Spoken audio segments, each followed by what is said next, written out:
It is a big blast from Old Man Winter. We're tracking rounds of snow and Arctic cold temperatures coming up. Police in Boyle County are telling you to be on the lookout for a woman who is knocking on doors pretending she needs help, but instead stealing from her unsuspecting victims. The number of flu cases across the nation is starting to rise. We'll let you know if Kentucky's numbers are going up too.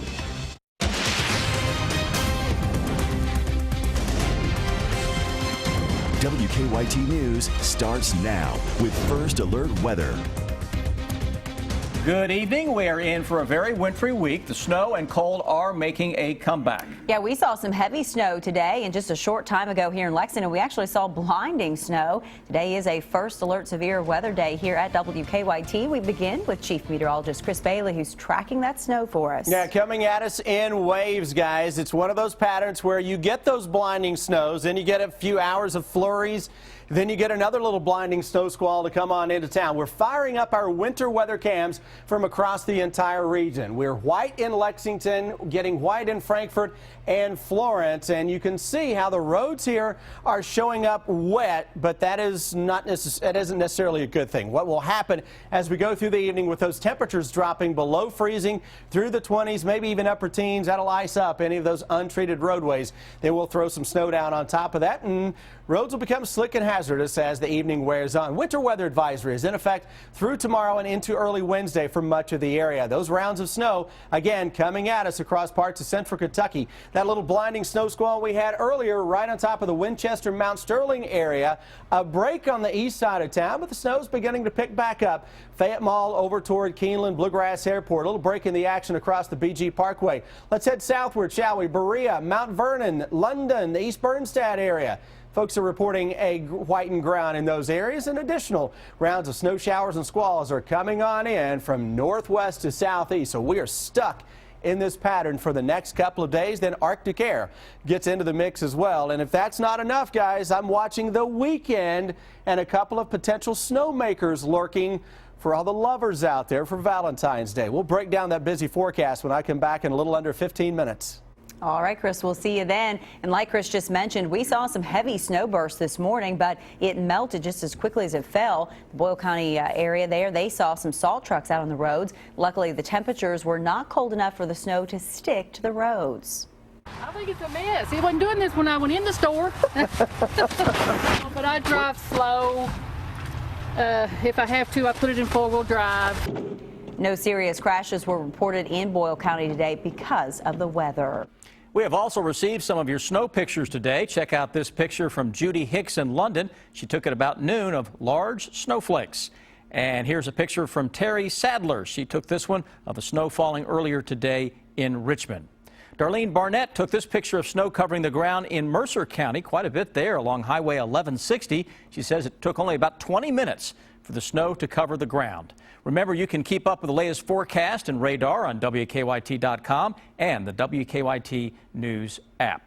We are tracking the investigation into a fire at a storage facility in Lexington. That fire started around 2 this afternoon on James Court near the intersection of Winchester Road and New Circle. Many people could see that smoke across Lexington. Firefighters say a woman who lives next door to the facility told them that a man working on a motorcycle had asked her to borrow an extension cord, and shortly after that, she says the facility was on fire. That man was taken to the hospital with non-life-threatening injuries. People working in the area were asked to leave temporarily, but they have since returned. We'll hear from the witness or a witness coming up on WKYT News at 6 o'clock. Police in Boyle County are warning people to be on the lookout. Danville police say a woman is going door to door claiming that she needs help. But police tell us what she's really doing is trying to steal from people. Phil Pendleton is tracking the investigation in this Crime Tracker report. Her name is Janiqua Coulter, and police say the 22-year-old woman has a history of causing trouble for people all over town. Knock on the doors, ask for some form of assistance, whether it be a phone, to use a phone, maybe to ask, sometimes she just flat out asks for money. Yet police say she's not in need. Kind of a crime of opportunity for her if she is left unattended, sees items, money, you know, in the form of cash or wallet laying around. Police say it's hard to tell how many people Coulter has victimized. They say that she has targeted numerous people all over town. Sometimes she's gotten away with just a little bit of money, sometimes a lot. In fact, just this past weekend, police say she stole $500 from a Danville resident. Police say they have a warrant for her arrest based on that incident. We're under the ruse of asking for assistance. She was let in a residence where she did find unattended money. Police say she's gone by different names, but her crime is usually always the same. She does use some aliases. One that we know of that she has used is a Sarah Ashby. She's looking for that opportunity to perpetrate some sort of theft or receive some type of handout for assistance she may really not need. Police say if you see her knocking on your door, call them and don't let her in regardless of her story. In Boyle County, Phil Pendleton, WKYT. Police say Coulter has a history of theft-related arrests in Boyle County. A man accused of trying to kill a state trooper faced a judge for the first time today. Our county-by-county coverage at 5:30 begins in Hardin County. 22-year-old Dustin Ray Thomas was arraigned this morning. State police say Trooper Luke Durbin went to a home on Saturday to question Thomas about a burglary. No one answered the door, and when Trooper Durbin was walking back to his car, someone fired a shot from the garage. Trooper Durbin was not hurt. We feel like he was blessed, and we were able to have a good outcome. We rely on our training and each other and try to pull through those situations, and luckily for Trooper Durbin the other night, it worked out. State police say they were originally going to the house to question Thomas about a stolen gun. In Floyd County, state police are investigating a crash that killed a teenager. The crash happened last night on Kentucky 114 in Prestonsburg. Troopers say Goldsmith Hercules vehicle crossed the center line and hit another vehicle. A passenger in Hercules vehicle, 19-year-old Kevin Marcelette, was flown to UK hospital where he died. Troopers say Marcelette was not wearing his seat belt. And in Bath County, state police say a man in a skeleton mask robbed a gas station over the weekend. It happened last night at the Town and Country Food Mart in Sharpsburg. Investigators say the man had a weapon and demanded cash and cigarettes. The clerk was not hurt. The masked robber got away. We are seeing a rise in flu cases across the nation, and those cases are coming at a time when doctors say the influenza virus usually dies down. Many doctors are urging families to get their flu shots. Kristen Kennedy has this health alert. She's talking to a pediatrician about this year's strain. Dr. Katrina Hood says the strain that we're starting to see is one from several years ago, H1N1. It is showing signs of being hard, as the H1N1 was in 2009, on those of us that are 20s and 30s and healthy. She is recommending all patients get a flu shot right now. New mom Jennifer May knows how important the shot is. I've never had the flu. I've gotten one every year. It was especially important for me because I was pregnant during this flu season to get a flu shot to protect not only myself but her. And he, of course, got one too. That way the whole family is protected from the flu. My daughter got the flu in January one year, and she was out of school for a week. It took her out of class for a week, and she felt awful for more than a week. Mother Doreen Bailey works for the Lexington Fayette County Health Department. They have a dozen confirmed cases. 12 cases confirmed in the lab, but we don't know how many people they have in their families. We don't know how many people those people have been in contact with just at work or going to the mall. A flu shot now, Dr. Hood says, may prevent those flu-like symptoms later. Chills, headache, everything hurts. In Lexington. And it's a sudden onset. Kristen Kennedy, WKYT. Statewide, the number of flu cases stands at 61.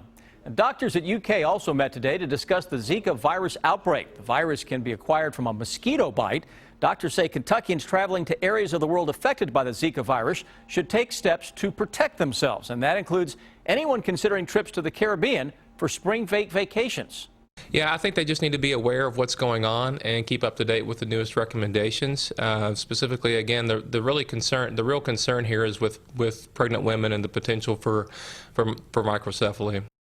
There is no vaccine for Zika virus yet. The panel of doctors today say they have not seen any cases of the virus in Kentucky. With New Hampshire's primary set for tomorrow, presidential candidates are trying to get some last-minute support. And a bill that lawmakers in Kentucky are considering could mean changes for education. Bill Bryant explains in the bottom line. Good evening. The first 2016 presidential primary election is tomorrow in New Hampshire, and candidates are pushing hard to line up last-minute support. On the Republican side, the latest polling shows it to be a race for second place. Marco Rubio, Jeb Bush, Ted Cruz, and John Kasich are statistically tied. All of them are running behind billionaire businessman Donald Trump, who is the choice of around 30% of Republicans in the primary. Trump appeared on CBS this morning, where he again tried to distinguish himself as a non-politician. I mean, I've never done this before. Remember, these guys I'm competing against are governors and senators. That's all they do. I've been a job creator. I do developments and I do deals, and I've been very successful, and I've employed tens of thousands of people over the years.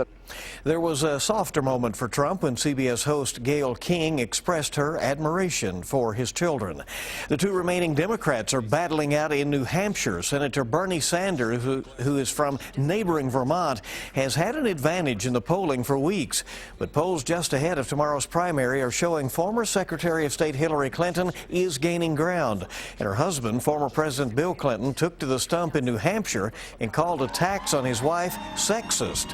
Both of the Democratic campaigns make it clear that they are also looking ahead to the next contests in South Carolina and Nevada.